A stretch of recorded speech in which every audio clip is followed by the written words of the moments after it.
Eyewitness News reporter Leslie Rubin is in our newsroom to open up the Fugitive Files. Leslie? One tip could be all it takes to get a fugitive off the streets tonight and to make your neighborhood a safer place. Inside our newsroom, Kanawha County Sheriff's deputies and Charleston police are standing by ready to take your calls. Of course, that number to call right now, 1-888-720-TIPS. If you do call, you can always remain anonymous. Now let's open up the Fugitive Files. Gary France is wanted after authorities revoked his furlough. He was originally arrested for attempted breaking and entering after he was busted trying to break into a building. Police say he was found hiding behind a fence with a green ski mask, a large screwdriver, and a black tire iron. He was then granted furlough after he got into a rehabilitation program, but he hasn't been seen for several weeks. France is 6'1", 220 pounds. His last known address is on Elk River Road in Elkview. Talon Pratt is wanted for failure to report to day report for court-mandated treatment and monitoring. He was sentenced to the program after being charged with second offense domestic battery. Pratt is 5'9", 210 pounds. His last known address is on 7th Avenue in Charleston, but police say he could be staying on 18th Street in Dunbar. Jeremy Childers is wanted for a bond violation on an underlying charge of attempting to operate a meth lab. Nitro police say they found syringes in his jacket and trunk during a traffic stop. They also say they found meth-making materials, and Childers admitted to wanting to make meth so he could make some money. Childers is 5'11", 190 pounds. His last known address is on Cleveland Avenue in St. Albans. If you know where to find Gary France, Talon Pratt, or Jeremy Childers, please call our tip line. All right, if you recognize any of those three fugitives, call our number right now, 1-888-720-TIPS. You can also email tips into tips@kanawsheriff.us. With your help, we are up to 765 captures. To see a list of them all and the ones we still need to track down, just log on to WCHSTV.com and click on that Fugitive Files icon. And don't forget to head on over to my Facebook page where you can get a live look here inside the newsroom as we work to track down this week's fugitives. And we begin with continuing coverage of that fugitive who walked out of a hospital but refused to give up without a fight. He's back in custody tonight. This is video of officers taking Grant Krull from the hospital directly to jail this afternoon. Police say the netted shield you see over his head is to keep him from biting or spitting on officers. Eyewitness News reporter Leslie Rubin has been following Krull's case for weeks. She's live now at CAMC General, where he spent the day today. Leslie?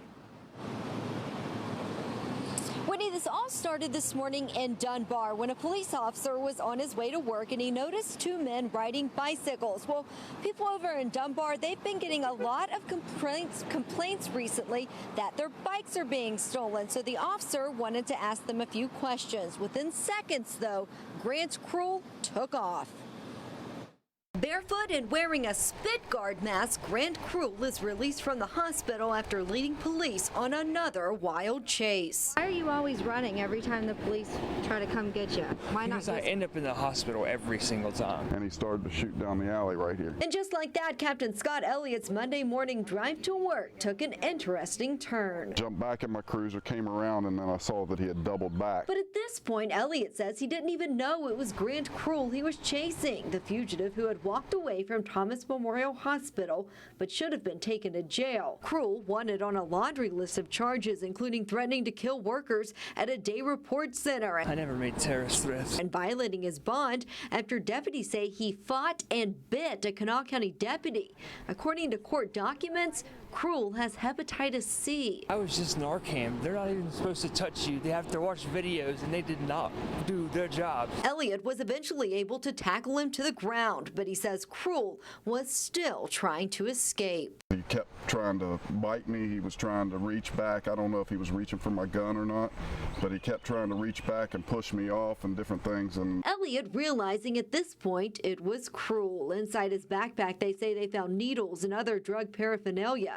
An ambulance came and took him to CAMC General, where police say they were prepared to sit with him 24/7 and not take the chance of him getting away again.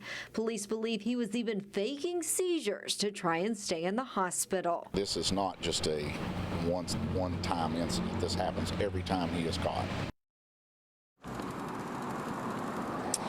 was profiled on last week's Fugitive Files. He makes capture number 783. To see a list of them all and the ones we're still working to track down, just log on to WCHSTV.com. Click on that Fugitive Files icon. Now, Dunbar police, though, they are still looking tonight for that man who was with Cruel. We're told his name is Josh Edens, and they are working on getting warrants for him now. They believe that he may have been helping Cruel hide out. For now, reporting live in Charleston, Leslie Rubin, Eyewitness News. Sally, this all started this morning with a note that someone handed to the clerk here at the Dunbar Plaza Hotel, letting them know that someone profiled on the Fugitive Files was hiding out in one of these rooms. Police swarmed the hotel. The suspect, Brandon Schultz, even trying to jump out of a window, but eventually he surrendered. The only thing I know, man, is my mother said they was going to shoot me on sight. I didn't shoot nobody, no, didn't shoot no cops. Rambling and ready to state his case, Brandon Schultz's run from police is over. My mama cried, tell me to go kill you, boy. The convicted felon is now accused of shooting at someone at the Pine Meadow Apartments in St. Albans, then leading deputies on a chase through the woods. And I never shot nobody, never shot no cops. During that chase, deputies say he dropped a duffel bag. Inside, they say they found stolen sheriff's deputy uniforms. I got it at the yard sale, and it wasn't even a whole uniform, man. It was in Nicholas County. I got it at the yard sale with a patch, and I wasn't wearing it. Deputies say it wasn't just a patch, though, and it wasn't from Nicholas County. They were Wyoming County Sheriff's uniforms the sheriff there believes were stolen from a deputy who had just moved to Kanawha County. And I never wore that trying to arrest no one. It was obvious that he didn't want to go peacefully. Dunbar Police Chief Jess Bale says Schultz's arrest is just one of a long list that's come from the hotel. Constantly monitoring this place, and we are also constantly doing prostitution stings as well as drug stings, and we're making arrests at least a couple of times a month. As for Schultz, I don't know what to do, man. I'm so scared. I was going to blow my brains out. Look, everybody said y'all was going to kill me. One more capture in the books tonight for the Fugitive Files, but it's not too late to help us make a clean sweep this week. That number to call, 1-888-720-TIPS. If you do call, you can always remain anonymous. Here's a look inside this week's Fugitive Files. Yeah, you're under arrest for circuit court cases, okay? tipsters knew deputies could find Christine Hackney in Campbell's Creek after she was wanted for not showing up to court on conspiracy and drug charges. They were looking for you. Grand jurors said she worked with someone else to sell powerful prescription drugs. Not clear, though, if the shirt she's wearing, proclaiming she went to jail and only got a stupid T-shirt, was from her last arrest, but now she's in the books as capture number 768 for the Fugitive Files.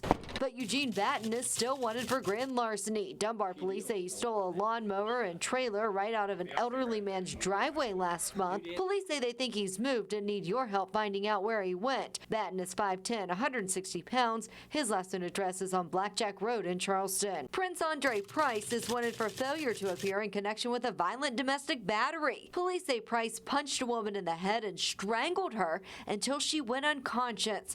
Price is 5'11", 175 pounds. His last known address is on Kirk Court at the Little Page apartment complex in Charleston.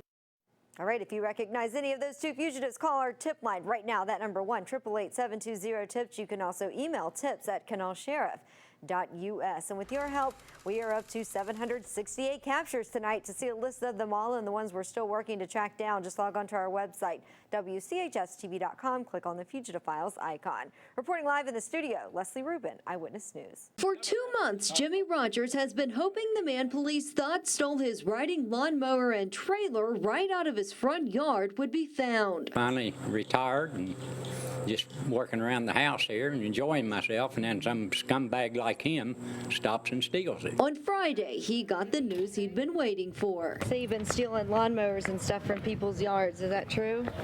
Eugene Batten was arrested Friday morning at RJ Recycling in Nitro. Someone called police that he was there trying to cash in scrap metal and acting suspiciously, and he was driving this green Dodge Ram pickup truck. That same vehicle he was driving the night that we had our incident with us. Captain Elliott knew that was the man they had been looking for, and apparently other people had taken notice too. The picture of the loaded down truck had been shared thousands of times on Facebook after people in Nitro reported that the driver was stealing things like swing sets right from their yards. These people are out here working and using their hard-earned money to buy equipment to take care of their yards, make their yards and houses look nice, and then somebody just comes along that's on drugs or whatever and takes it. Rogers says if he needed a lawnmower that bad, he could have just asked. If he'd had to have it and didn't have one, I would have gave it to him.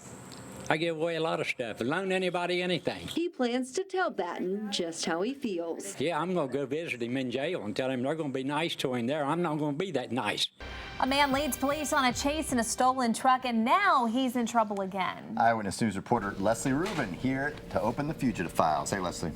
Just takes one phone call to get a fugitive off the streets tonight. We need your help right now to make sure that happens. Inside our newsroom, Kanawha County Sheriff's deputies and Charleston police are standing by ready to take your calls. That number to call right now, 1-888-720-TIPS. If you do call, you can always remain anonymous. Here's a look inside this week's Fugitive Files.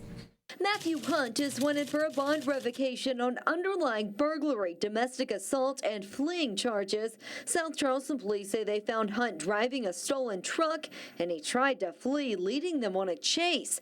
Hunt is 5'10", 140 pounds. His last known address is on Hastings Drive in Bell. Rebecca Linville is wanted for a probation violation on underlying charges of possession of a stolen car. She's 5'3", 130 pounds. Her last known address is on Windsor Drive in Charleston. Bruce Young is wanted for a probation violation on underlying drug charges. Kanawha Sheriff's Department stop team says an ongoing meth and cocaine investigation led them to a home in Bell. A search there allegedly turned up crystal meth, cocaine, and a lot of cash. Young is 6 feet tall, 195 pounds. His last known address is on Campbell's Creek Drive in Charleston. If you know where to find Matthew Hunt, Rebecca Linville, or Bruce Young, please call our tip line. As always, that number to call right now, 1-888-720-TIPS. You can also email tips@kanawsheriff.us. And with your help, we are up to 760 captures. To see a list of them all and the ones we still need to track down, just log on to our website at WCHSTV.com. Click on the Fugitive Files icon. And also don't forget to head on over to my Facebook page where you can get a live look here in the newsroom in just a few minutes as we work to capture this week's fugitives. Of course, join us back here tonight at 10 and 11 o'clock and we'll let you know if those tips paid off. For now, they're reporting live in the newsroom. Leslie Rubin, Eyewitness News. Our viewers again helping clean up their streets and get criminals behind bars. But we still need to track down 2 more tonight, and it's not too late to make a difference. That number to call, 1-888-720-TIPS. If you do call, you can always remain anonymous. Here's a look inside this week's Fugitive Files. Bruce Young was well aware he messed up. Did you know you were on the Fugitive Files? I just didn't report to my probation officer last week. But he doesn't own up to the charges against him. You had been caught with meth and cocaine before? No meth and cocaine. No, never have been caught with meth and cocaine before. Never? Never have. So why are you wanted then? Because I failed to report to my probation officer. Well, why were you on probation? Because I haven't been in trouble, obviously. Tipsters led our Fugitive Files team to a home in Glasgow where Young was found. Court documents say the Kanawha County Sheriff's Office stop team raided a home he was at in Bell and found meth and cocaine, but now he's blowing off probation. He makes capture number 761 for the Fugitive Files. But we're still looking for Matthew Hunt for a bond revocation on underlying burglary, domestic assault, and fleeing charges. South Charleston police say they found Hunt driving a stolen truck, and he tried to flee, leading them on a chase. Hunt is 5'10", 140 pounds. His last known address is on Hastings Drive in Bell. Rebecca Linville is wanted for a probation violation on underlying charges of possession of a stolen car. She's 5'3", 130 pounds. Her last known address is on Windsor Drive in Charleston. And that number to call right now, 1-888-720-TIPS. Don't forget to email those tips in to tips@kanawsheriff.us. With your help, we are up to 761 captures. To see a list of them all and the ones we still need to catch, just log on to WCHSTV.com and click on the Fugitive Files icon. Of course, we'll be back here next Tuesday for another look inside the Fugitive Files.